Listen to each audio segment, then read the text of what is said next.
Donc,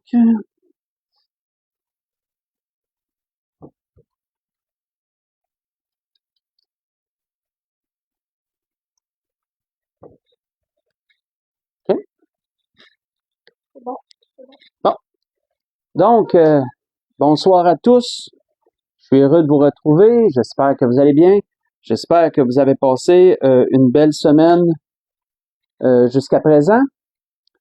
Donc, comme à l'habitude, avant d'enchaîner avec le message que l'Esprit a mis dans mon cœur, je vais nous conduire en prière. Et je vous dirai qu'ensuite, on va aller avec le message que l'Esprit m'a donné. Et ce soir, ça va en être tout un.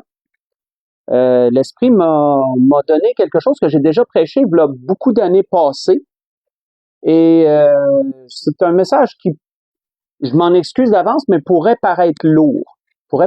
C'est un sujet délicat et c'est pas un sujet qu'on entend souvent. Parce que justement, beaucoup l'évitent. Beaucoup évitent ce sujet-là.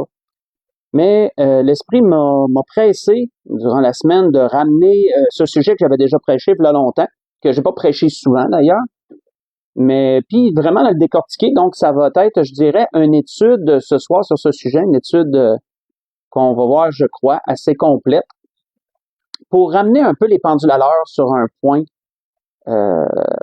précis qui est très important. Donc, je vais nous conduire en prière. Ensuite, on pourra enchaîner avec ce sujet que l'Esprit a mis dans mon cœur pour nous ce soir. Éternel Dieu, je te rends gloire, honneur et louange. Nous te glorifions, Père, et te louons et te remercions pour tes bienfaits et bontés. Te prions, Dieu du ciel, de bénir cette nourriture, de bénir, mon Dieu, cette nourriture spirituelle, oui. De bénir, Seigneur, mon Dieu, ce pain de vie que tu vas rompre avec nous, que tu vas nous rompre.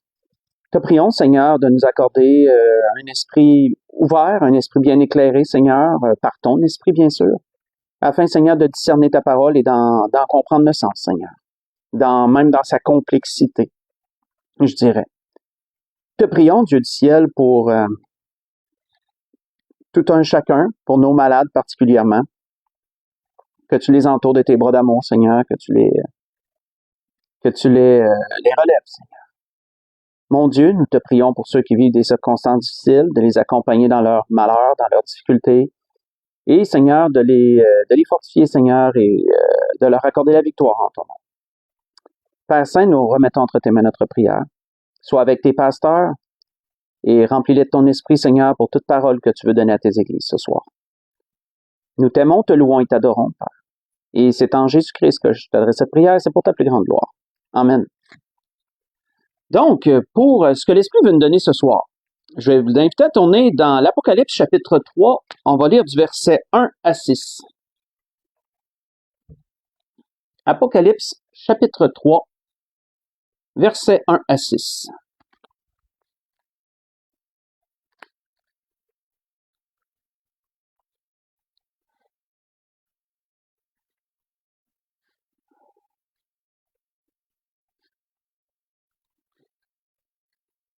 Comme nous le savons, quand on est dans l'Apocalypse chapitre 2 et chapitre 3, on est dans les lettres que le Seigneur a fait écrire à l'apôtre Jean de son temps lorsqu'il était exilé sur l'île de Patmos, aux 7 églises qu'il ciblait, mais d'une façon plus large, voulant représenter toutes les églises de la terre, dans tous les âges en plus. Ça, j'avais déjà expliqué ces choses-là, ça a le rapport avec le chiffre 7. Pas pour rien que le Seigneur a ciblé 7 églises, pas parce qu'il y en avait juste 7 à ce temps-là. Il y a toute une grosse symbolique spirituelle en arrière. Mais on voit ici une église, je dirais, qui a reçu un message très lourd, je dirais, de la part du Seigneur. Il nous a dit, écrit à l'ange de l'église de Sardes. Voici ce que dit celui qui a les 7 esprits de Dieu et les 7 étoiles. Je connais tes œuvres. Je sais que tu passes pour être vivant et tu es mort. Sois vigilant et affermis le reste qui est près de mourir, car je n'ai pas trouvé tes œuvres parfaites devant mon Dieu. Rappelle-toi donc comment tu as reçu et entendu la parole. Garde-la et repens-toi. Si tu ne veilles pas, je viendrai comme un voleur et tu ne sauras pas à quelle heure je viendrai te surprendre. Cependant, tu as à Sardes quelques hommes qui n'ont pas souillé leurs vêtements. Ils marcheront avec moi en vêtements blancs parce qu'ils en sont dignes. Celui qui vaincra sera ainsi revêtu de vêtements blancs. Je n'effacerai point son nom du livre de vie, et je confesserai son nom devant mon Père et devant ses anges. Que celui qui a des oreilles entende ce que l'Esprit dit aux églises. On va arrêter ici. Donc, comme je vous disais, d'entrée de jeu, avant la prière, c'est un message, je dirais, qui est peu prêché parce qu'il est compliqué, je dirais, à expliquer, et que même plusieurs ne sont pas capables de l'expliquer. Et ici, le Seigneur a dit une parole que si on ferait un sondage pour savoir laquelle des paroles est la plus lourde de sens et quelle est la parole du Seigneur qui a le plus rendu de chrétiens perplexes au fil du temps, ben je vous dirais qu'on a touché cette parole ce soir. C'est ce que le Seigneur a dit à cette Église. Lorsqu'il lui a dit « Je n'effacerai point ton nom du livre de vie et je confesserai son nom devant mon Père et devant ses anges. » Vous savez, moi, dans les premières fois que j'ai lu cet endroit dans ma jeunesse chrétienne, ben, veux pas, je suis allé voir mon pasteur. Et je lui avais posé la question. Qu'est-ce que Jésus dit ici? Jésus dit ici à une église composée de chrétiens, de gens qu'il reconnaît comme étant les siens, parce que le Seigneur n'aurait pas écrit à des gens qu'il ne reconnaissait pas comme étant les siens. Ce sont les 7 églises. Je dis à mon pasteur, je dis, Seigneur dit qu'il effacerait pas son nom du livre de vie. Mais j'ai dit à mon pasteur, j'ai dit, est-ce que ça se peut qu'il l'efface? Puisqu'il dit, je ne l'effacerai pas si, mais l'inverse peut être aussi vrai. Et la réponse de mon pasteur m'avait surpris, mais en même temps, m'avait laissé perplexe. Mon pasteur m'avait dit, ben, le Seigneur faisait simplement une menace. C'est pas quelque chose qu'il ferait. Simplement, le Seigneur a dit quelque chose un peu pour faire peur. Pour dire, regarde là, si tu veux pas que ça s'en aille là, fais pas ça, là. Mais le Seigneur ne mettrait pas ce genre de menace à exécution. Ça avait été la réponse de mon pasteur dans le temps. Et bien sûr, ça m'avait laissé très songeur, sa réponse. Parce que quand on connaît les évangiles, quand on étudie la vie du Seigneur, qu'on étudie sa parole, ses paraboles, et qu'on va ratisser plus large, ben on sait que le Seigneur dit pas de paroles pour faire peur sans les mettre à exécution le cas échéant. C'est pas le genre du Seigneur. Ce que le Seigneur dit, il va l'accomplir. Si le Seigneur avertit et qu'il donne une conséquence, ben la conséquence va être vraiment exécutée si on en vient à là. Le Seigneur dit rien pour rien en termes simples. Donc ici, les paroles du Seigneur ouvrent une porte à quelque chose qui nous semble impensable. Est-ce qu'il est possible de perdre son salut? Parce que quand le Seigneur dit « Je n'effacerai point son nom du livre de vie », ben c'est ce que ça implique. Parce que si vous faites une recherche dans l'Apocalypse pour savoir de quel livre de vie on parle, ben vous allez voir qu'il y en a juste un. Il y en a juste un. À plusieurs endroits, c'est mentionné le livre de vie, et à quelques endroits, c'est mentionné le livre de vie de l'agneau. Et on parle exactement de ce livre-là. Dans l'Apocalypse, un seul livre, c'est le livre de vie de l'agneau, qui parfois est appelé le livre de vie. Et comme vous le voyez dans l'Apocalypse 13, pour aller faire la recherche durant la semaine, si vous le désirez, je vais vous donner en passant beaucoup de versets ce soir que vous pourrez faire vos propres recherches. Mais on voit qu'il nous est spécifié que tous ceux dont le nom n'était pas écrit dans le livre de vie de l'agneau, ben c'est l'étang de feu et de soufre, c'est l'enfer, c'est la condamnation. Donc, de là qu'on peut dire, si le Seigneur dit « Je n'effacerai point son nom », ben ça veut dire qu'il peut l'effacer. Et qu'est-ce que ça l'implique? Ben ça l'implique de perdre son salut, comme on dirait dans notre jargon. Mais comment pouvons-nous bien comprendre ce que le Seigneur a dit ici? Premièrement, il faut regarder une chose, frères et sœurs, il faut regarder quels sont les courants de pensée qui nous influencent. Parce qu'on ne le sait pas, Mais quand on fait cette recherche, on se rend compte qu'il y a deux courants de pensée qui ont influencé tout le monde chrétien protestant, qui est autre que catholique. Parce que les catholiques ont leur propre mode de pensée à propos de ça, qui n'est pas biblique d'ailleurs, mais bon. Quand on regarde l'ensemble des protestants, les chrétiens protestants, il y a deux courants de pensée qui ont influencé tout croyant au fil des âges qui ne sont pas catholiques, sont donc protestants. Il y a le courant de pensée de Jean Calvin, qu'on appelle le calvinisme, et il y a le courant de pensée de Jacobus Arminius. Jacobus Arminius, qui est le courant de pensée arménien. Je ne vais pas rentrer dans les détails sur tout ce qui implique le courant de pensée de chacun d'entre eux, mais je vais simplement m'attarder sur ceux qui concernent le salut. 2 points, entre autres, sur chacun. Le courant de pensée de Calvin, qu'on dit le calvinisme, croit que le salut n'est pas un choix. Le salut n'est pas un choix du libre arbitre de l'homme. Les calvinistes croient et enseignent, c'est un courant de pensée, que le salut découle entièrement du choix de Dieu et pas de ton choix à toi. Dieu a un jour décidé que toi, Sophie, ou toi, Fernand, ou toi, Normand, toi, tu vas être sauvé. Toi, tu vas être sauvé. Puis l'autre au côté, je le choisis pas, lui, je le rejette. Et que toi, tu n'as rien à dire là-dessus. Que cette décision ne t'appartient pas du tout. Elle dépend seulement de Dieu. Et que lorsque Dieu se fait connaître à toi sur cette terre, ben, t'as pas le choix de l'accepter. C'est une attirance que tu ne peux pas rejeter, tu ne peux pas refuser, tu vas accepter. Parce que Dieu a décidé qu'un jour t'accepterais. Ça, c'est une chose à propos du courant de pensée des calvinistes, de Jean Calvin, du calvinisme. Un autre, c'est qui découle un peu du premier, de celui-là, c'est que quelqu'un qui est appelé de Dieu est donc un jour sauvé, il est impossible qu'il puisse se détourner de Dieu. Peu importe les œuvres qu'il aura fait, peu importe les années d'évangile qu'on dit dans notre jargon qu'il aurait eu, si un jour il se détourne de Dieu et qu'il abandonne les voies de Dieu, ben il n'a jamais vraiment été sauvé.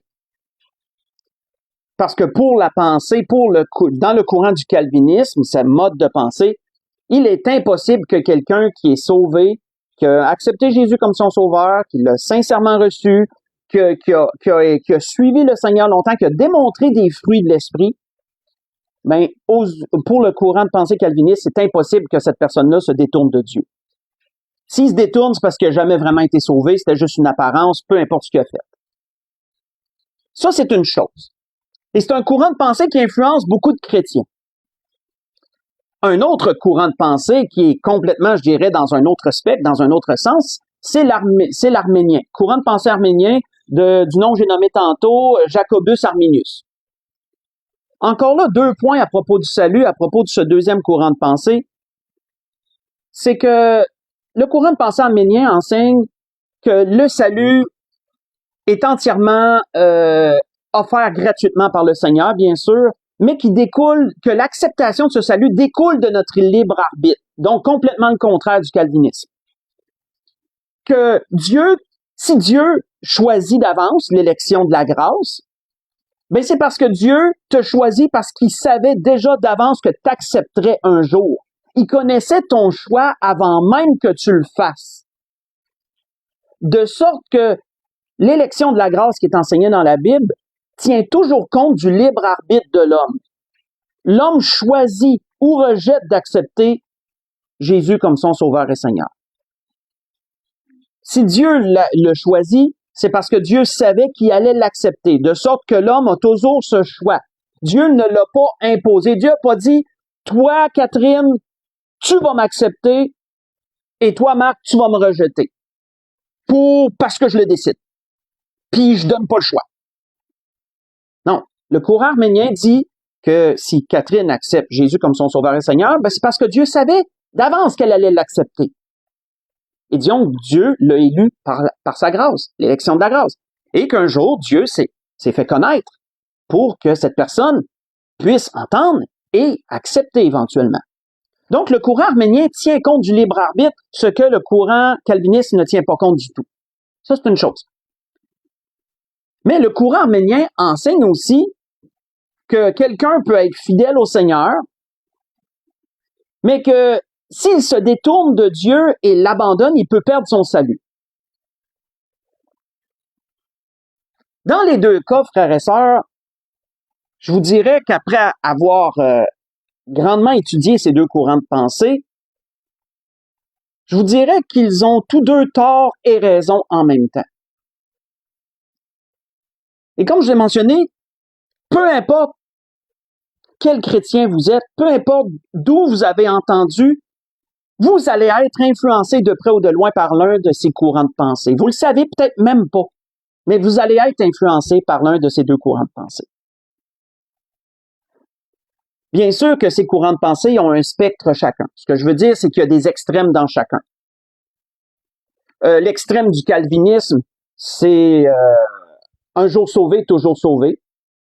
De sorte que l'extrême du calvinisme va même que tu peux vivre, tu peux accepter Jésus comme ton sauveur et le suivre tout en vivant comme un païen. Je sais que ça semble pas cohérent, là. Mais que peu importe ce que tu fasses, tu perdras pas ton salut. Parce que tu continues à suivre le Seigneur. Ça, c'est l'extrême du calvinisme. L'extrême, je dis bien. Je dis pas que c'est tout le courant. Comme que l'extrême du courant arménien, c'est que tu abandonnes le Seigneur momentanément, ben, tu as perdu ton salut. Là, il faut que tu le retrouves à travers la repentance, à travers la pénitence, la repentance, etc. Encore là, ça, c'est l'extrême du courant arménien. Je dis pas qu'ils pensent tout ça comme ça. L'extrême de chacun. Et donc, dans les deux cas, ben, ils ont raison et tort en même temps. L'important, frères et sœurs, est toujours de se rapporter à la Sainte Parole, à la parole du Seigneur. Qu'est-ce que Dieu dit dans sa parole? Et c'est ce que nous ferons par l'exercice, bien sûr, par la conduite du Saint-Esprit, c'est ce que nous ferons. Parce que l'Esprit veut parler de ce sujet ce soir et surtout mettre l'accent sur un fait, c'est que si Jésus a mentionné qu'il ne le ferait pas, c'est parce que l'inverse est également possible. Maintenant, le tout, c'est pas de dire que Jésus a fait une menace en l'air puis que ça n'arrivera jamais. Le tout est de comprendre dans quelle situation ou quel est le standard du Seigneur dans ce sens-là. Le tout est de comprendre ça. Parce que peu importe comment certains essaieraient de le démentir, le Seigneur ici ne parlait pas à des païens. Il parlait à l'une de ses églises, il parlait à des gens sauvés, et même, il a mentionné que certains d'entre eux, quoique la majorité semblait en apparence chrétien, mais les dessous avaient vraiment pas l'air d'être beaux, puisqu'ils avaient l'apparence d'être vivants, mais qu'ils étaient morts. C'est grave comme accusation de la part du Seigneur. Mais en plus, il disait, cependant, il y en a que parmi vous, ils n'ont pas souillé leurs vêtements. Ça veut dire qu'il y en avait, là, ils n'avaient peut-être pas gros, mais il y en avait encore là, qui marchaient droitement. Et donc, le Seigneur disait, pour ceux-là, je n'effacerai pas leur nom du livre de vie. Parce qu'ils sont dignes. On voit que le Seigneur leur disait quoi à cette église-là? Il leur disait, rappelle-toi comment tu as entendu et reçu la parole. Et il leur disait, garde-la et repens-toi. Mais ça veut dire qu'ils ont bien commencé, l'avaient bien reçu de la bonne façon, mais qu'ils s'étaient passé une méchante déviance avec le temps. Là. Quelque chose de complètement anormal. Et donc, le Seigneur les ramenait à garder tel qu'ils avaient reçu et à se repentir surtout du point où ils en étaient rendus. Mais comprenons plus profondément ce que le Seigneur dit ici. Ce que le Seigneur dit ici ce soir. Je n'effacerai pas son nom du livre de vie. Et qu'est-ce que ça implique? On va tourner pour la suite dans Jean chapitre 15. On y a été à quelques reprises, mais lorsqu'on, comment je pourrais dire, qu'on ouvre son esprit au fait que ce que le Seigneur dit peut arriver, ça met en lumière un tas d'autres versets. je vous le dis, beaucoup de versets. Simplement, il faut comprendre dans quelle mesure le Seigneur parle. C'est ça qui est important. Trier l'ivraie du blé dans tout ce qu'on entend. Dans Jean chapitre 15, qu'est-ce qui est mentionné? On l'a lu à quelques reprises, mais je vous dirais que c'est tellement un endroit important. C'est un endroit même clé, je dirais. C'est un endroit clé.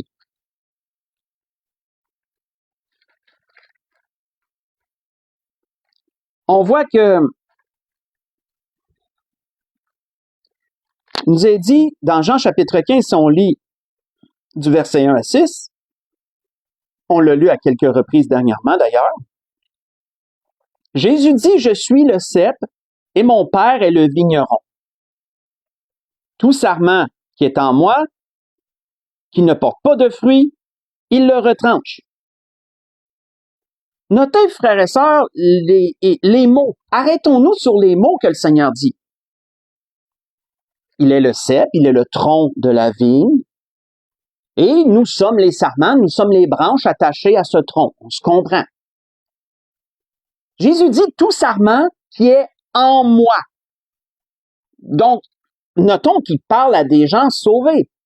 Tout sarment qui est en moi. Il s'associe à ces gens-là et ils sont associés à lui. Tout sarment qui est en moi. Pas à l'extérieur de moi, pas étranger de moi. Non, ils sont en moi. Et qui ne portent pas de fruits. Il le retranche, ça veut dire qu'il le coupe, il l'enlève. Il qui? Dieu. Et tout sarment qui porte du fruit, il l'émonde afin qu'il porte encore plus de fruits. Déjà, vous êtes purs à cause de la parole que je vous ai annoncée. Demeurez en moi et je demeurerai en vous. Ça, je l'ai déjà mentionné, frères et sœurs. Parfois, il y a des paroles que le Seigneur donne que vous devez les virer à l'envers pour voir que l'inverse est aussi vrai. Le Seigneur dit « demeurez en moi ». Donc, c'est pas quelque chose qui va se faire automatiquement. C'est quelque chose que tu dois faire. Sinon, le Seigneur ne le dirait pas comme ça. Et le Seigneur dit « demeurez en moi et je vais demeurer en vous ». Mais qu'est-ce qui arrive si tu demeures pas en lui? Est-ce que lui ne demeure pas en toi aussi? Donc, voyons-nous, l'inverse est aussi vrai d'un côté comme de l'autre. Le Seigneur ne va pas dans un sens unique, puis l'autre sens est impossible. Non, non. Ça va dans les deux sens. On voit ensuite, il dit quoi? Comme le sarment ne peut de lui-même porter du fruit s'il ne demeure attaché au cep, ainsi, vous ne le pouvez pas non plus si vous ne demeurez en moi. Je suis le cep, vous êtes les sarments. Celui qui demeure en moi et en qui je demeure porte beaucoup de fruits, car sans moi, vous ne pouvez rien faire. Si quelqu'un ne demeure pas en moi, qu'est-ce qui arrive? Il est jeté dehors. C'est où ça, dehors? On va le voir ailleurs. Comme le sarment, et il sèche. Puis qu'est-ce qui arrive après? On le ramasse, on le jette au feu, et il brûle. On va arrêter ici. Là, plusieurs disent, oui, mais le Seigneur parle en parabole ici. C'est tout au figuré. C'est-tu vraiment tant que ça au figuré, frère et sœur? Comment comprendre ce que le Seigneur dit ici de façon claire? Ou encore plus claire, si ça se peut. Comprenons, frères et sœurs, qu'est-ce qui se passe si on étudie légèrement la botanie, là. Comment qu'un arbre fonctionne, vous apprenez ça jeune à l'école. Là. Qu'est-ce qui fait qu'une branche reste verte? Qu'est-ce qui fait qu'elle demeure flexible et qu'est-ce qui fait qu'elle a le potentiel de porter du fruit? Ben, c'est la sève. C'est parce que la sève voyage bien dans toute la branche. Je pense qu'on se comprend. La sève, frères et sœurs, représente quoi ici? Ça représente le Saint-Esprit. L'action du Saint-Esprit dans nos vies. C'est ce que la sève représente. Quel est le but, frères et sœurs, du Saint-Esprit pour chaque chrétien? Son but, son œuvre. Le Seigneur l'avait dit un jour. Le Seigneur avait dit, Quand il sera venu, il convaincra le monde en ce qui concerne le péché, la justice et le jugement. Quel est le but du Saint-Esprit? Le but du Saint-Esprit est de convaincre. Convaincre le pécheur qu'il a besoin d'être sauvé, qu'il a besoin de fuir le péché, de s'éloigner du péché, puisqu'il y a une justice qui est celle de Dieu et qu'il y aura un jour un jugement. Et que Dieu veut éviter ce jugement. C'est pourquoi il a envoyé un jour son Fils mourir à la croix pour toi. On voit que l'action du Saint-Esprit, l'apôtre Paul, faites juste écouter, il la décrivait bien aux Romains. L'apôtre Paul disait ceci. Excusez-moi. Oui. Il disait aux Romains, « Où méprises-tu les richesses de sa bonté en parlant de celles de Dieu, de sa patience, de sa longanimité, ne reconnaissant pas que la bonté de Dieu te pousse à la repentance? Mais par ton endurcissement, par ton cœur impénitent, autrement dit qui refuse de se repentir, tu t'amasses un trésor de colère pour le jour de la colère et de la manifestation du juste jugement de Dieu, qui rendra à chacun selon ses œuvres. Il réserve la vie éternelle à ceux qui, par la persévérance, c'est important, là, à ceux qui, par la persévérance à faire le bien, cherchent l'honneur, la gloire et l'immortalité, mais l'irritation et la colère à ceux qui, par esprit de dispute, sont rebelles à la vérité et obéissent à l'injustice. Ce que je vous ai lu, c'est dans Romains chapitre 2, j'ai lu du verset 4 au verset 8. L'action du Saint-Esprit, frères et sœurs, sera toujours de nous garder dans la voie de Dieu, de nous faire marcher dans la sanctification de l'Esprit, de nous faire marcher de progrès en progrès, de produire en nous les fruits de l'Esprit. On en a parlé d'ailleurs dernièrement de cela. Ça, c'est l'action du Saint-Esprit. Pensez à cette sève qui coule d'un branche à travers la branche. Comme je l'ai mentionné, il permet à la branche de demeurer verte, de demeurer flexible, permet à la branche de porter des feuilles, de porter du fruit.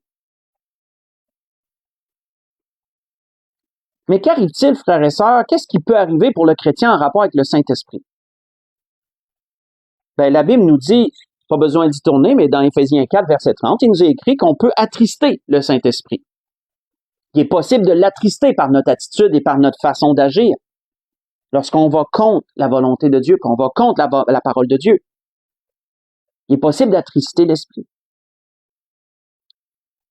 On voit que ailleurs, il nous est mentionné dans 1 Thessaloniciens 5, verset 19, qu'il est possible d'éteindre l'Esprit. Ça, on s'entend que c'est pas du jour au lendemain. Pensez à, on a donné l'exemple plusieurs fois dernièrement, mais pensez à un feu.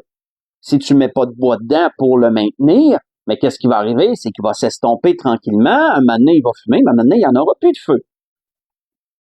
Il va s'éteindre. Donc, par un attrissement du Saint-Esprit constant, répété, sur une longue période, il peut arriver que tu éteignes l'Esprit. Ça veut dire quoi, éteindre l'Esprit? Ça veut dire que l'Esprit n'a plus comment je pourrais dire, il ne t'influence plus. L'Esprit n'est plus capable de t'influencer à faire l'œuvre qui a été appelé à faire l'œuvre qui a été appelé à faire. Qu'autrement dit, de te garder dans les voies de Dieu, de t'exhorter, de t'amener dans la sanctification. L'Esprit n'est plus capable de faire ça. Il ne t'atteint plus. Pourquoi? Parce que tu es endurci, tu es impénitent. Qu'est-ce qui arrive, frères et sœurs, que lorsqu'une branche devient sèche? Pourquoi qu'elle sèche? On le voit pas, mais c'est parce qu'à l'intérieur, il y a quelque chose qui arrive, que la sève n'est plus capable de couler, là. La sève ne peut plus se rendre jusqu'au bout. Et donc, qu'est-ce qui arrive quand la sève n'est plus capable de se rendre dans toute la branche? Le bout qui n'a plus de sève, il sèche. Il sèche. Puis à un moment donné, qu'est-ce que tu es obligé de faire? Ben, tu es obligé de l'amputer. Tu es obligé de le couper. Puis qu'est-ce que tu vas faire généralement avec une branche morte qui est sec? Mais tu vas la brûler. Donc, il y a des sujets à méditer sur cela. Il y a des choses à méditer sur cela. On voit même ailleurs qu'il nous est parlé d'outrage au Saint-Esprit, qui est vraiment l'extrême, là, je dirais, là. Qui est l'outrage au Saint-Esprit. Tu peux attrister l'Esprit, tu peux éteindre l'Esprit, tu peux outrager l'Esprit. Ça, j'avais déjà prêché ces 3 étapes-là et tout ce que ça l'impliquait. Je peux pas vous dire quand, je m'en souviens plus, mais je vous inviterai à faire une recherche sur YouTube, surtout sur notre chaîne YouTube, que de tous les messages que j'ai prêchés depuis les 15 dernières années. Donc, vous pourrez certainement retrouver cela là. Vous pourrez le retrouver. Mais quand tu es rendu à outrager l'esprit, on va le voir tantôt, c'est très grave, là. Très grave.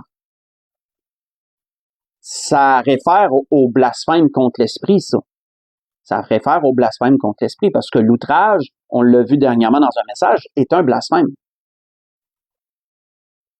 Et comment qu'on peut le comprendre? Ben, regardez les pharisiens, lorsque le Seigneur les a avertis de ce grave péché de blasphème contre le Saint-Esprit, ben, notez que pourquoi que le Seigneur les accusait de cela? C'est parce qu'ils connaissaient les œuvres de l'Esprit, ils savaient ce que l'Esprit produisait, ils savaient d'après les écrits des prophètes et tout, que les miracles que le Seigneur accomplissait ne pouvaient pas venir du diable, ça se pouvait pas, c'était juste impossible, ça venait de Dieu, et même s'ils savaient que ça venait de Dieu, ils ont quand même résisté au Saint-Esprit qui se manifestait, et ils ont attribué les œuvres de l'Esprit au diable, ce qui est un blasphème.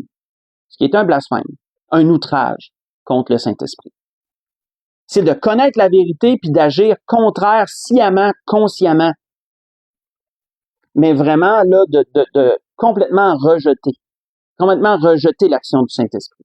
C'est l'extrême que quelqu'un peut atteindre, je dirais. Donc, quand on comprend ça,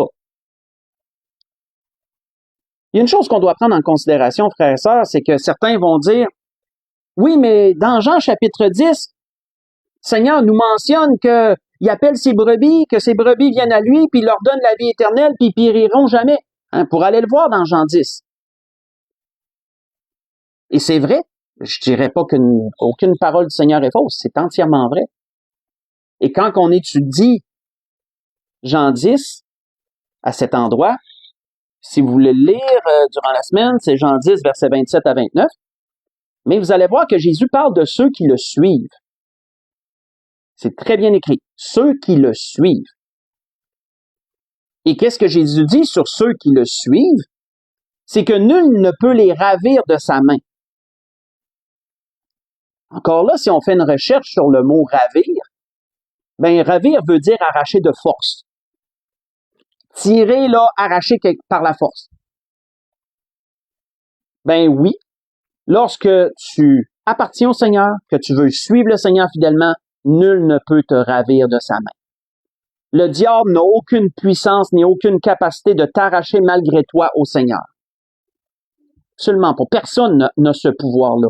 Même si on voudrait t'enlever la vie, tu vas demeurer au Seigneur pareil. Tu vas accepter de mourir au lieu de rejeter le Seigneur.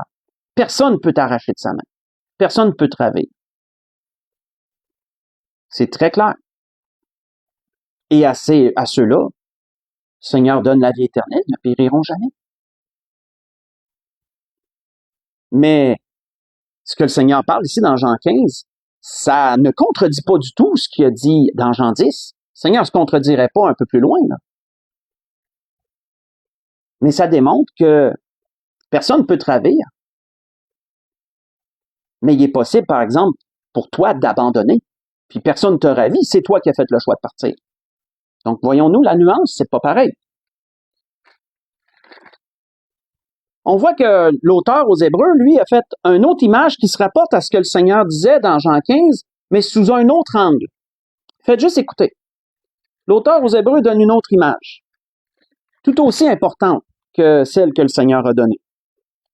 L'auteur aux Hébreux dit, « Car il est impossible que ceux qui ont été une fois éclairés qui ont goûté le don céleste, arrêtons-nous encore sur les mots, là, qui ont goûté le don céleste, qui ont eu part au Saint-Esprit et qui ont goûté la bonne parole de Dieu et les puissances du siècle à venir. Ça, c'est quelqu'un qui a accepté le Seigneur, qui est sauvé, puis qu'il a démontré des fruits de l'Esprit, là. Il a goûté à toutes ces choses, il a eu part à tout ça, là. Et qui sont tombés. Parce que oui, frères et sœurs, une parole qui contredit complètement la pensée calviniste, c'est qu'un chrétien fidèle peut tomber. Même le chrétien le plus fidèle peut tomber. Un chrétien peut se refroidir. Un chrétien peut délaisser, j'en ai parlé dernièrement à une église, un chrétien peut délaisser et abandonner le Seigneur.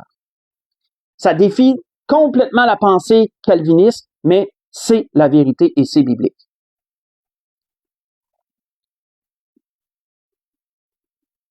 Si vous voulez voir à quel point c'est biblique, mais lisez dans Jacques, chapitre 5, versets 19 et 20. Très clairement mentionné que si quelqu'un s'éloigne et qu'un autre le ramène, qu'est-ce qui arrive? Il sauve une âme de la mort et couvre une multitude de péchés. C'est clairement dit. Donc, l'auteur aux Hébreux parle de ceux qui ont goûté, c'est que l'avenir et tout, et ensuite qui sont tombés. Autrement dit, qui sont tombés, on parle pas juste qu'il a chuté par un péché quelconque et qui s'est repenti et qui s'est relevé. Non, on parle de quelqu'un tombé, là, on parle de quelqu'un qui a abandonné. Soit encore, et a abandonné complètement, je parle. Ils soient encore renouvelés et amenés à la repentance, puisqu'ils crucifient pour leur part le Fils de Dieu et l'exposent à l'ignominie.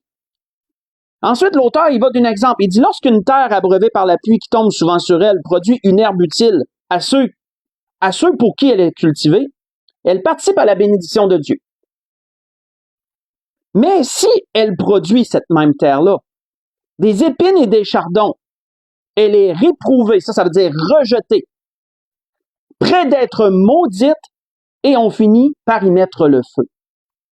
Voyez ça dans Hébreux, chapitre 6, verset 4 au verset 8. Encore là, frères et sœurs, l'exemple des deux terres que l'auteur ici nous donne est très important. Parce que d'une part, la terre qui est abreuvée de la pluie, qui produit une herbe utile à celui qui la cultive, mais ça représente quelqu'un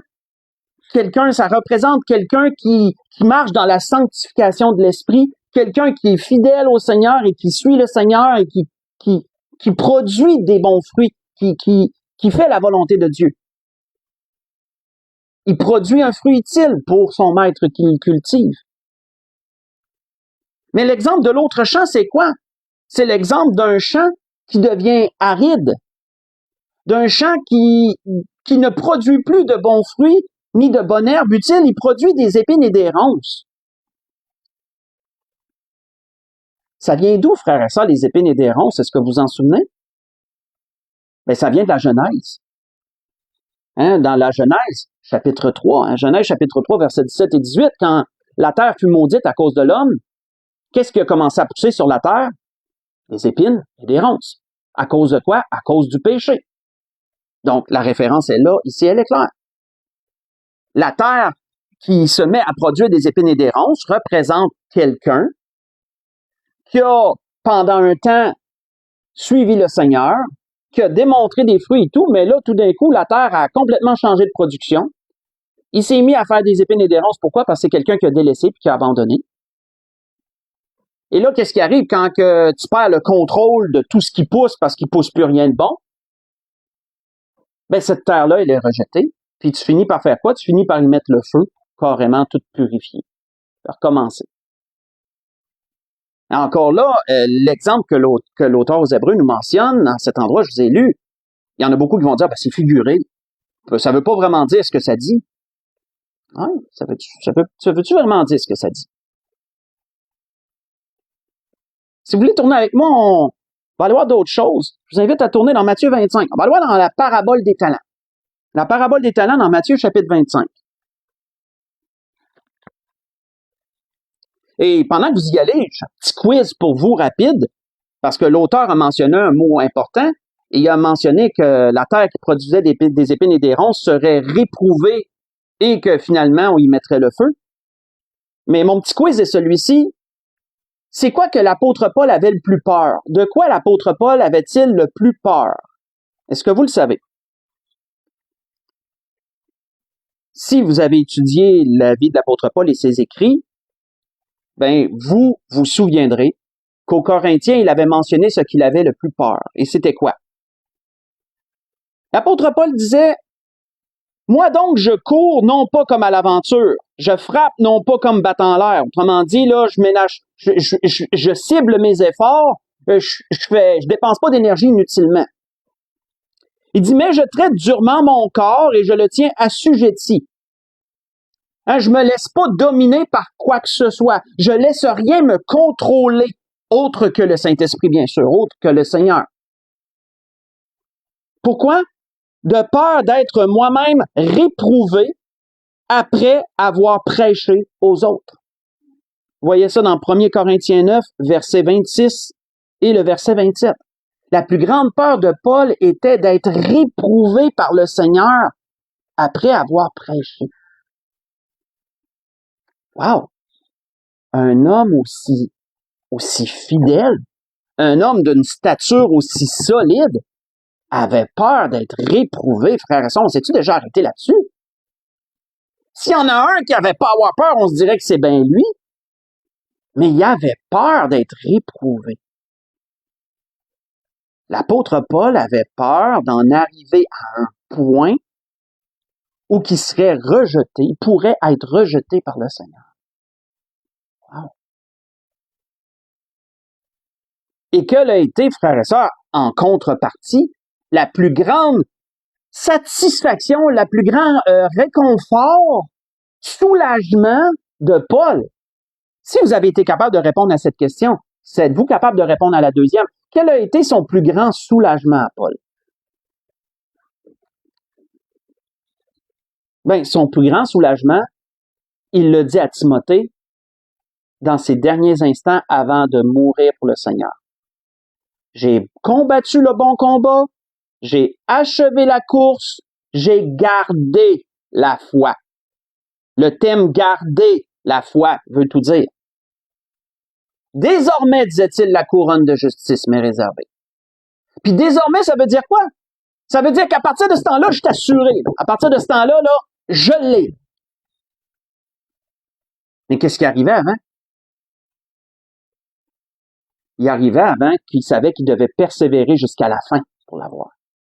Mais là, il était rendu à la fin. Il savait qu'il allait mourir. Il savait que c'était fini, là. Puis rendu là, il n'avait pas l'intention de revirer de bord. C'était à la fin. Sa plus grande satisfaction, c'était de savoir que désormais, il avait gardé la foi et que désormais, il allait avoir la couronne et tout ce qui venait avec. Donc, frères et sœurs, ça porte à réflexion pour ceux qui banalisent le salut, parce que malheureusement, beaucoup le banalisent. Beaucoup sont dans la pensée du calvinisme, dans l'extrême du calvinisme, qu'un jour sauvé, toujours sauvé, de sorte que je peux vivre moins comme un païen, il n'y en a pas de problème. Dieu est bon, je suis sauvé. Et qu'il y en a qui vont faire le saut un jour, je peux vous le dire. Il y en a qui vont faire le saut. Il y en a qui vont rester bêtes un jour. Parce que le salut n'est pas à prendre à la légère. C'est une grâce excellente, c'est la pierre de grand prix pour laquelle on doit vendre tout ce qu'on possède. Ça veut dire que tu donnes tout au Seigneur pour garder cette pierre, pour l'acquérir et la garder. C'est quelque chose. C'est perle. Mais dans Matthieu 25, je vous avais invité à tourner là, si on revient. Dans Matthieu 25, on ne lira pas toute la parabole, on va lire surtout la dernière partie. Si on lit à partir du verset 26, parce qu'on le sait, 3 serviteurs, 2 qui ont reçu beaucoup de talents, un en a reçu 5, il a fait produire 5 autres, un en a reçu 2, il en a produit d'autres, et désolé si je me trompe sur le nombre, je suis pas mal certain que c'est le bon nombre, là. Et oui, 5 talents, il y en a 5, celui qui avait reçu 2 talents, oui, OK. Mais il y en a qui en ont reçu 1. Qu'est-ce qu'il a fait avec, vous le savez, mais lisons la suite. À partir du verset 26.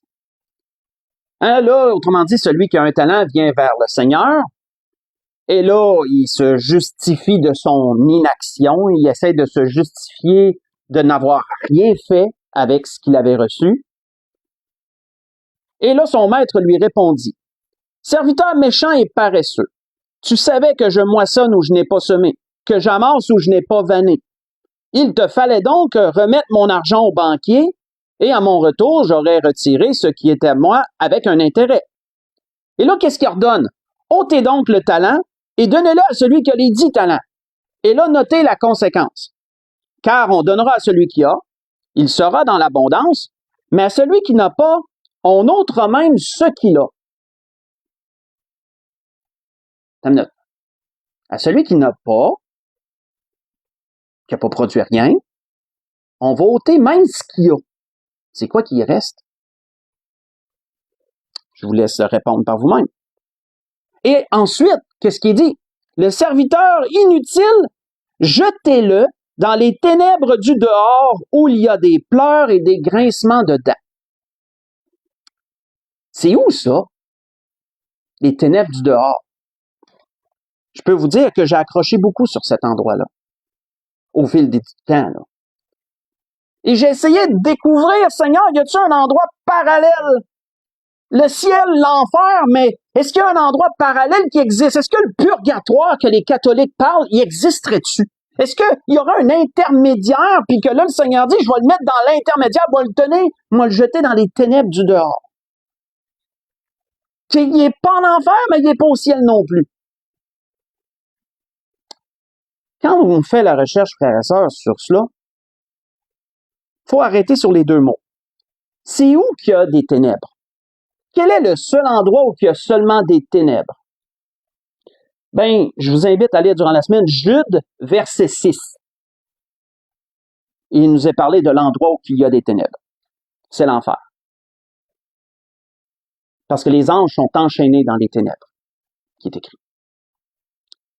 Et quel est le seul endroit où il y a des pleurs et des grincements de dents? Y a-t-il un autre endroit que l'enfer qui a ça? Je vous dirais que non. C'est le seul endroit où il y a ça, des pleurs, des grincements de dents. Et je vous invite à lire dans Matthieu 13, verset 42 et verset 50. Vous le trouvez.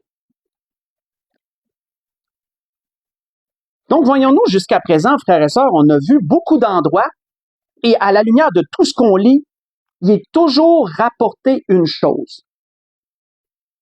Il est toujours rapporté que conséquence à l'abandon, au rejet extrême, ben il est parlé de retrancher, il est parlé de rejeter, il est parlé de brûler. Et là, on pourrait dire, ouais, mais une fois c'est figuré, ça veut pas vraiment dire ce que ça dit, mais une fois, 2 fois, 3 fois, 4 fois. Vous savez, il y a un dicton qui dit que lorsqu'il y a beaucoup de... comment on dit ça, là? Je vais manquer le dicton, là. Ah non, il y a un mot qui me manque pour le dire. Mais c'est que beaucoup de suspicions mènent à une évidence. Là, il manque le bon mot, là. Mais que lorsque tu as beaucoup de... Comment? Coïncidence, oui. Beaucoup de coïncidences, merci mon amour. Beaucoup de coïncidences mènent à une évidence. Que quand ça fait plusieurs fois que tout semble aller vers une direction, ben maintenant, tu n'as pas le choix de dire, OK, la direction est là. On voit que un dernier endroit, dans Hébreu. Tournons-y dans Hébreu chapitre 10. Qu'est-ce qui est dit? Dernier endroit qu'on va lire sur ça. Hébreu chapitre 10. Hébreu chapitre 10, si on lit à partir du verset 26. Et ça va être plus long, oui, je m'en excuse, ça va être plus long, mais il faut faire ce message que l'Esprit m'a donné, il faut vraiment faire l'étude complète, vraiment le voir complet, et je vous invite à le réécouter si vous le désirez durant la semaine, parce que peut-être qu'une fois, ça va peut-être être gros. Donc, Hébreu chapitre 10, si on lit à partir du verset 26. Verset 26 au verset 31. Donc, l'auteur dit,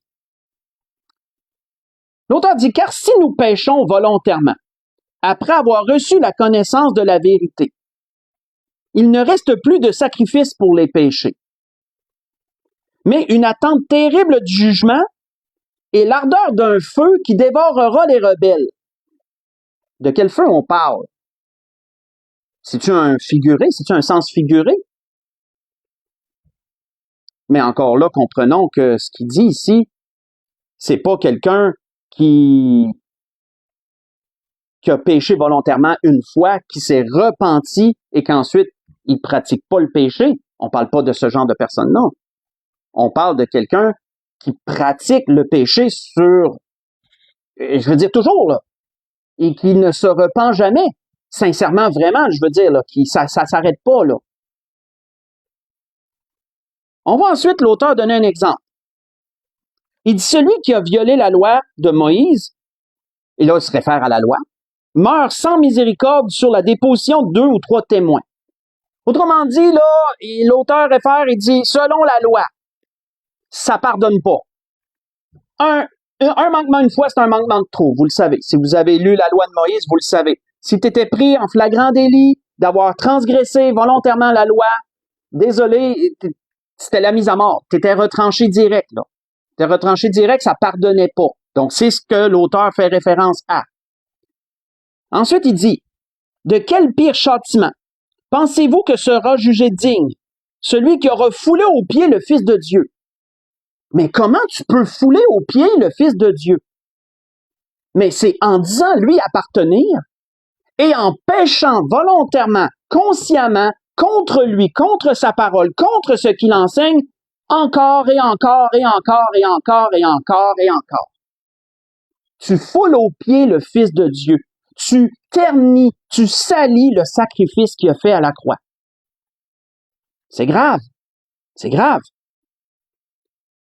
Donc, il dit, de quel pire châtiment sera jugé digne celui qui aura foulé aux pieds le Fils de Dieu, qui a retenu pour profane le sang d'alliance par lequel il a été sanctifié, et qui aura outragé l'Esprit de la grâce. On est rendu à l'extrême. Nous connaissons celui qui a dit, à moi la vengeance, à moi la rétribution. Et encore, le Seigneur jugera son peuple. Et il termine en disant, c'est une chose terrible de tomber entre les mains du Dieu vivant. Qu'est-ce qui pourrait être si terrible, frères et sœurs, en rapport de tomber entre les mains de Dieu? Ben, pensez à ce que le Seigneur a dit dans notre introduction. C'est la chose la plus terrible qui pourrait arriver si tu tombes entre les mains de Dieu. Donc, comprenons bien, frères et sœurs, tout cela. Et quelle était la conclusion de l'auteur à ce sujet-là? Ben, on la voit, versets 38 et 39, si vous voulez continuer. L'auteur disait, pour conclure ce chapitre, on pourrait lire verset 37. Il disait, encore un peu de temps, celui qui doit venir viendra. Et il ne tardera pas, et mon juste vivra par la foi. Mais s'il se retire, donc voyons-nous, encore là, on contredit la pensée calviniste. Parce que quelqu'un, juste, peut se retirer. L'auteur le dit. Mon juste vivra par la foi, mais s'il se retire, on ne parle pas de quelqu'un d'autre, on parle du juste. Là. S'il se retire, mon âme ne prend pas plaisir en lui. Nous ne sommes pas de ceux qui se retirent pour se perdre. On parle de quoi, perdre, là? Tu te perdrais comment? Ça implique quoi? Ben là, j'espère que vous commencez à voir tout ce qu'on vient de voir jusqu'à présent. Là. Nous ne sommes pas de ceux qui se retirent pour se perdre, mais de ceux qui ont la foi pour sauver leurs âmes. La persévérance des saints, autrement dit. Mes frères et sœurs, une chose qui est impérative de comprendre. S'il est possible, et je dirais même pas s'il est possible, selon moi, c'est une certitude, que le salut peut se perdre. Quand est-ce que ça pourrait arriver, ça? Est-ce que ça se peut dans cette vie-ci? Peut-on perdre notre salut de notre vivant? Et c'est là que je vous dis non. C'est là que je dis non. Et je ne suis pas seulement à dire, la parole dit non. De notre vivant, nous ne pouvons pas perdre notre salut. ça contredit la pensée arménienne. Dans son extrême, la pensée arménienne enseigne que quelqu'un qui pêche peut perdre son salut, puis ensuite, il faut qu'il essaye de le retrouver. Ça, c'est faux. Ça, c'est faux. Le Seigneur a dit que le Seigneur a donné une assurance certaine à travers du salut. Il a donné une assurance certaine. C'est pas quelque chose de temporaire, c'est pas quelque chose de peut-être que, non. C'est certain. Mais si on perd pas ce salut de notre vivant, comment serait-il possible de le perdre? Ben, c'est dans quel état tu vas être lorsque tu vas mourir. C'est ça qui va déterminer toute la différence. Je ramène à Paul. Pourquoi Paul, à la fin de sa vie, lorsqu'il allait mourir, il était tellement soulagé, frères et sœurs? Ben, parce qu'il savait qu'il avait gardé la foi et désormais la couronne de justice lui était réservée. Toutes ces promesses, elles étaient acquises. Pourquoi? Parce qu'il est mort en chrétien. Il est mort dans la foi. Il est mort dans la fidélité au Seigneur. Mais qu'est-ce qui arrive si, lorsque tu expires, tu as abandonné le Seigneur? Tu avais abandonné le Seigneur avant. Tu avais déjà connu le Seigneur, puis ensuite tu t'es détourné, tu t'es retiré, tu l'as rejeté, et tu as vécu dans l'endurcissement au Seigneur suite après l'avoir connu, l'outrage et tout à l'esprit, et que là tu meurs. Qu'est-ce qui arrive? Ben, à ce moment-là, si tu meurs dans un état d'égarement, que tu as attristé, éteint et outragé ultimement l'esprit, ben, à ce moment-là, lorsque tu vas comparaître devant le Seigneur, ben, il est possible que le Seigneur efface ton nom du livre de vie. Et si vous comprenez cela, vous verrez que tout ce qu'on a vu s'harmonise parfaitement ensemble. Les Écritures s'harmonisent parfaitement quand on comprend cette pensée. On voit que le Seigneur l'avait même dit un jour à son propre peuple, ça. À son propre peuple. À propos d'un païen, justement. Faites juste écouter. Et ensuite, on va aller à la conclusion. On voit que le Seigneur l'avait dit à son propre peuple. Lorsque le Seigneur a parlé du centenier, qu'est-ce qu'il a dit par la suite? Il a dit par la suite, après avoir déclaré que chez le centenier, il y avait une foi qu'il n'avait pas trouvée même chez son peuple, il a dit quelque chose à son peuple par la suite. Il a dit, « Or, je vous déclare que plusieurs viendront de l'Orient et de l'Occident et se mettront à table avec Abraham, Isaac et Jacob. » Donc là, on parle de quand, là? Ben, on parle après l'enlèvement de l'Église, là. On parle au retour du Seigneur, là. On parle de lorsque le Seigneur va établir son règne. On parle après la mort, en d'autres termes, là, après la mort ou l'enlèvement.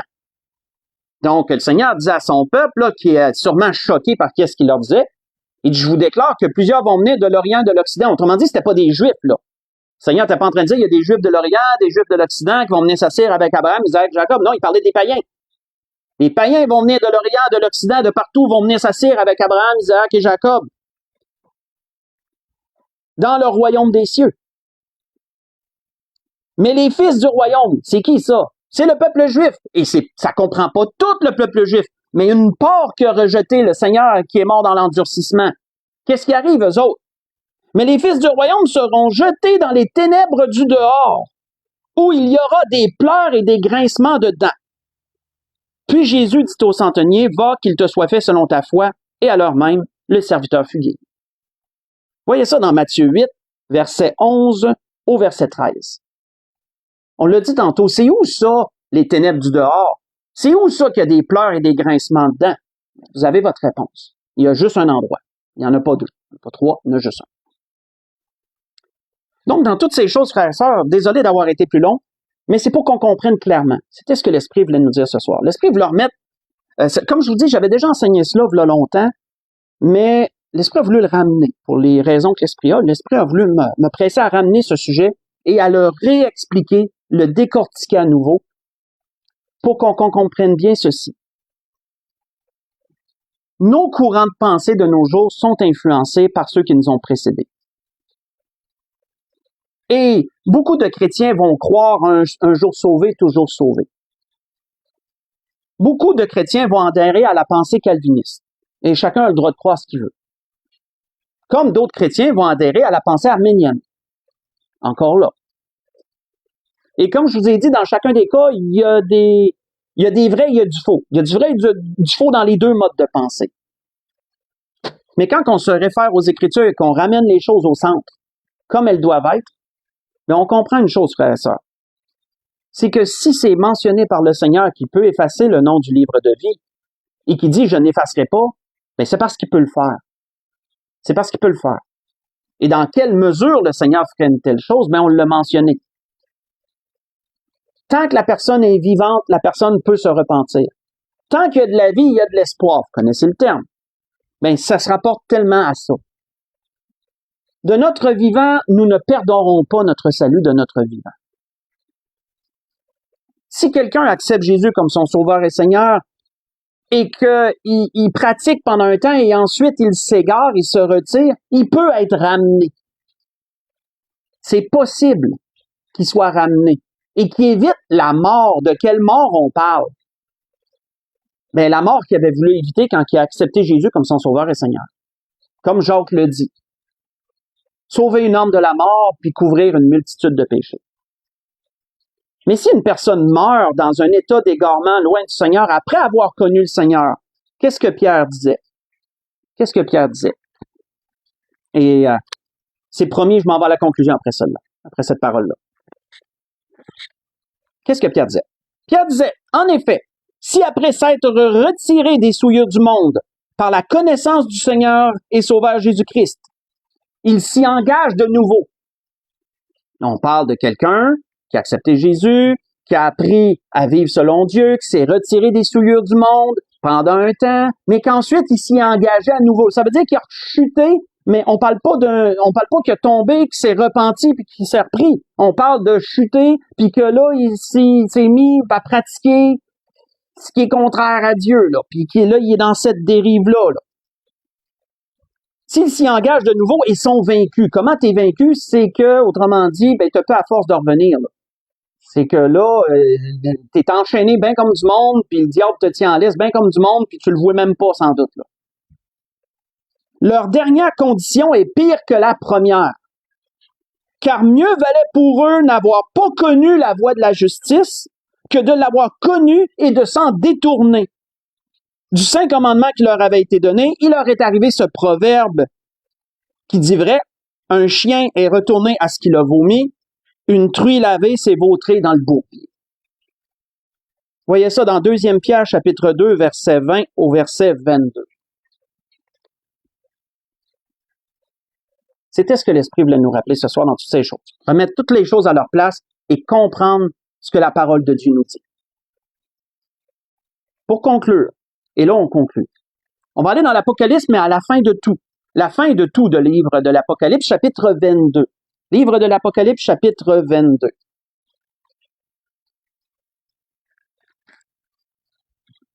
Apocalypse, chapitre 22.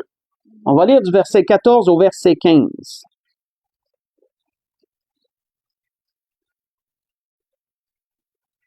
Apocalypse, chapitre 22, verset 14 au verset 15. On parle de la Nouvelle Jérusalem. Hein? Notre but à tous, entrer dans la ville sainte, dans la Nouvelle Jérusalem de Dieu. L'auteur nous dit, heureux ceux qui lavent leurs robes, afin d'avoir droit à l'arbre de vie et d'entrer par les portes de la ville. Dehors les chiens, les magiciens, les impudiques, les meurtriers, les idolâtres, quiconque aime et pratique le mensonge. Est-ce que le Seigneur parle de païens ici? Est-ce que rendu à ce point-là, on parle encore de païens qui auraient pu arriver là? Puis que là, le Seigneur dit dehors? Non. On parle ici de personnes que leur nom a été effacé du livre de vie. Et que là, le Seigneur dit, ces gens-là, dehors. N'entrez pas ici. N'entrez pas ici. C'est lourd de sens, frères et sœurs, et c'est un sujet, je dirais, à méditer. Comme je l'ai mentionné, Parce que justement, oui, si on lit précédemment, oui, j'avais pris une note importante. Si on lit précédemment Apocalypse 21, Apocalypse 21, verset 21, Apocalypse 21, verset 27. Pas tellement plus loin, précédemment, il dit quoi? Il n'entrera chez elle. Chez elle, c'est qui? Ben, c'est la Nouvelle Jérusalem. Il n'entrera chez elle, rien de souillé, ni personne qui se livre à l'abomination et au mensonge. Il n'entrera que ceux qui sont écrits dans le livre de vie de l'agneau. Donc, je répète une dernière fois. On ne perd pas notre salut de notre vivant. C'est faux. La pensée arménienne a le faux dans ce cas-là. A le faux dans ce sens. On ne peut pas perdre notre salut de notre vivant. Mais de notre vivant, on peut attrister et éteindre le Saint-Esprit et ultimement l'outrager à la fin de la vie. On peut l'outrager si on demeure dans un état d'égarement. Et si tu meurs dans cet état-là et que tu outrages l'Esprit de Dieu, bien à ce moment-là, vous connaissez la suite. Je crois qu'elle est claire. Mais de notre vivant, il est toujours possible de se repentir et de revenir et de marcher pour le Seigneur, de reprendre notre vie en main si on s'est éloigné. Si on s'est éloigné, qu'on est sur une méchante mauvaise pente. Toujours possible. Parce que tant qu'il y a de la vie, il y a de l'espoir. Le salut, c'est un choix. Tout est fait par choix. C'est par grâce et c'est un choix. La pensée calviniste qui pense que Dieu impose le salut, encore là, c'est faux. Dieu n'impose rien. Tout part du libre arbitre. Tout découle du libre arbitre. La seule différence, c'est que Dieu connaît notre libre arbitre avant même que nous, on le mette en application. Dieu le connaît déjà d'avance. C'est ce qui fait toute la différence.